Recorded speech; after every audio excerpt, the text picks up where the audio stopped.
I can do it, if he's going to put his life on the line, then it gives me a little bit boost to say, hey, I'm going to do this too. You know. And that's what Jesus was. Jesus didn't just preach it, he lived it. We can look back on his life and say, man, that is a guy that I can follow. That's the man I want to follow. As great as all those leaders were that I showed on that first page, they were awesome in their own right. But all of them had flaws. They all had flaws. Jesus was sinless. We can look at that two ways. Oh, he's perfect. I can never be that way. But I'm like, hey, do I want to follow a flawed example, or do I want to follow a perfect example? You know, they always say, hey, shoot for the stars, you know, and if you miss, hey, you might land on the moon or something like that, right?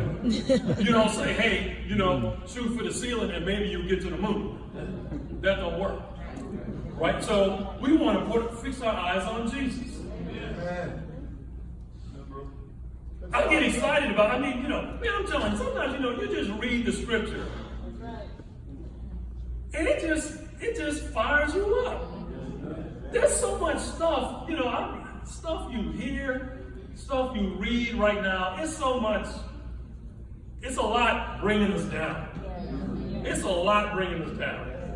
We just have challenges. We have our own challenges, our own doubts and different things. Read about stuff that's happening. Some people getting shot or, across the world. Hong Kong, they're protesting, all over the place. People, and look, if you have to abandon everything that you know and walk or get on a caravan, hitchhike, however you do it, to go to a country, 2-3 countries away, to try to get to a place of peace. Wow. That's a terrible position to be in. And then the place that you're trying to get to, hey, you're like, man, I just want peace. I want to have an opportunity to contribute and to grow and to be fulfilled as a person or whatever. And I'm not trying to do any harm. And on the way, and when you get there, there's obstacles and blocks, and people like, no, go away. We don't want you. It's a hard place to be. Come on. So, again, we're looking at Jesus. We're looking at him from a leadership perspective. This is somebody that we want to follow. Right? Does he inspire confidence in us? Again, man, we think about it in Hebrews 4, we see that Jesus relates to our situation. Don't you want a leader who relates to you? We see right here, it says, therefore, since we have a great high priest who has ascended into heaven, Jesus, the Son of God, let us hold firmly to the faith we profess. For we do not have a high priest who is unable to empathize with our weaknesses, but we have one who has been tempted in every way, just as we are, yet he did not sin. Let us then approach God's throne of grace with confidence, so that we may receive mercy and find grace to help us in our time of need. Amen. Man, this fires me up. It's like God can relate to everything that you go through. That's true. Your doubts. When you hear somebody say something and you just want to slap them in the head. I promise you, Jesus can relate to that. He wanted to slap, I'm sure he wanted to slap his own disciples. Wake up, why don't you jokers get it right?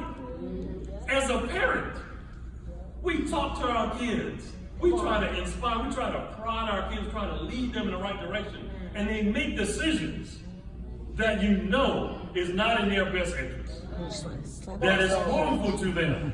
As a parent, you want to choke them out. It's just real. Jesus, What's wrong with you?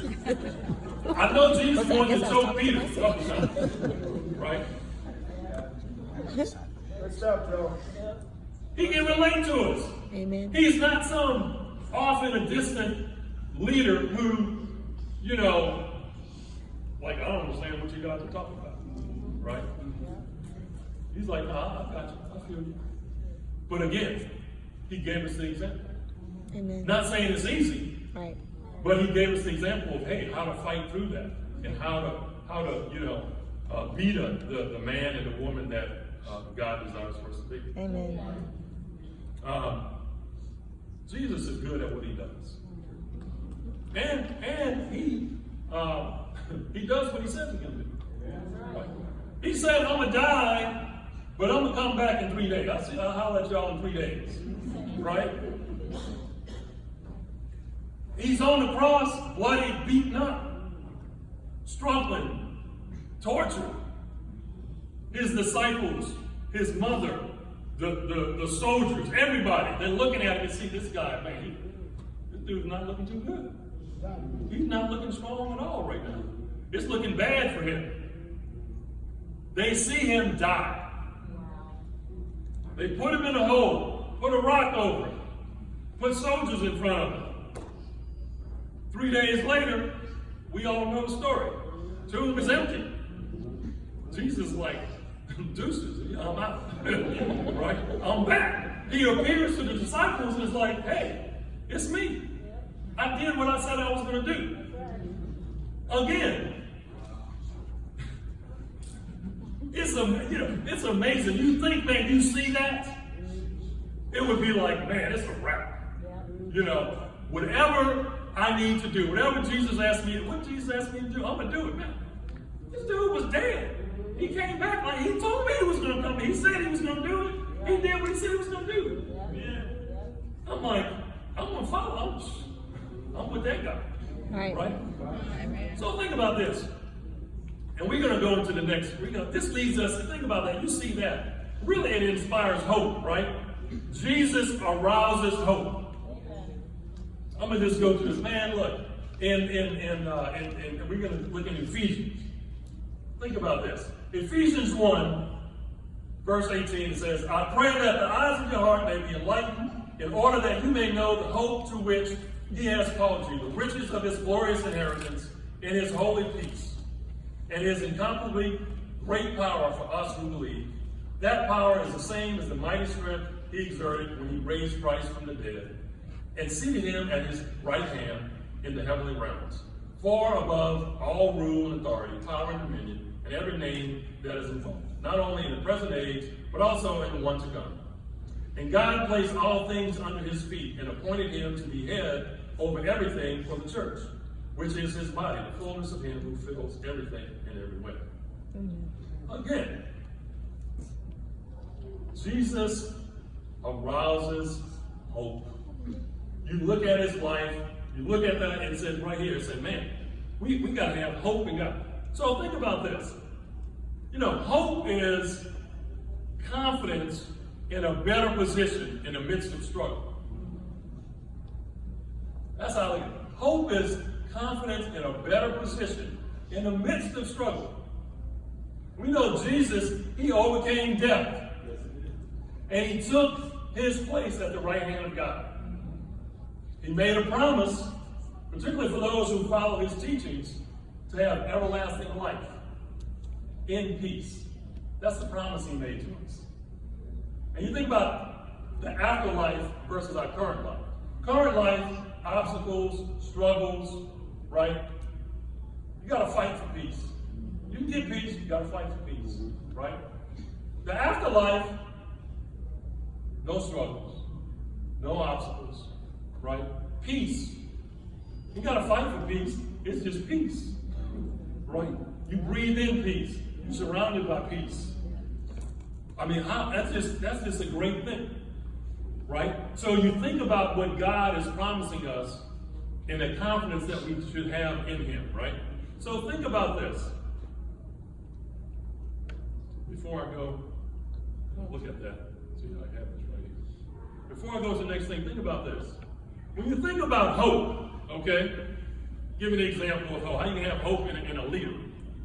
Now I know you guys don't get mad at me. It's a good example, and I'm not trying to get at y'all or whatever. But okay. Right. So the Patriots Seriously, the Patriots played the Falcons in the Super Bowl. It's too soon. And the Falcons were up 28-3. That was a mess. Okay. Now you meant. Look, I'm a Saints fan. Yeah. I was rooting for the Falcons. Amen. Now, I got proof. I got Falcon fans that do. I threw a Super Bowl party for the Falcons. For All the right? Falcons, right? And I was rooting for them. So don't give me a hard time. But here's the thing. Special.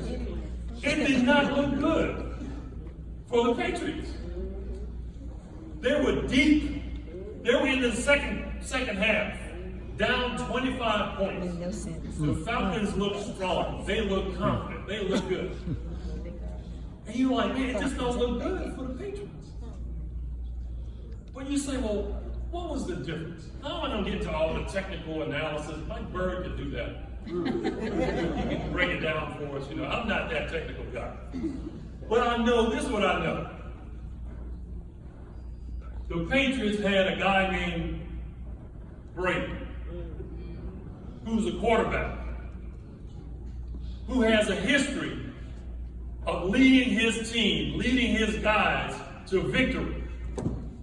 Not just once, many times. Multiple Super Bowl wins. Except against the Giants.